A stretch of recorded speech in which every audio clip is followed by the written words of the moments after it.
हा मराठा मार्ग आहे आणि नोट आहे 50ची. तू सांगू नको बाई, त्याला घेऊ दे. काय घेते बापावर गेला की मायवर घे रे. थांब, तू तिकडे लोटू नको ना. मागचे बोल नका. घे बाई. कोणावर गेलो तो लेकरू, मम्मीवर की पप्पावर? खरं सांग. बस बाई. असं आहे.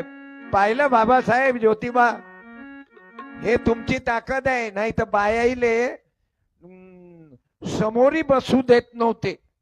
हे तर ज्योतिबा तुम्ही आले आणि बाबासाहेब तुम्ही आले म्हणून आमच्या बाया ग्रामपंचायत मध्ये बसल्या. आमचे लोक एवढे बेअक्कल होतो आम्ही की आमच्या बायकोले कोणाच्या समोर दिसूही नव्हतो देत. आपण मात्र दुसऱ्याच्या पायात होतो. जामखेडले जाऊन, कला केंद्रात जाऊन, आमची छकमारी करून.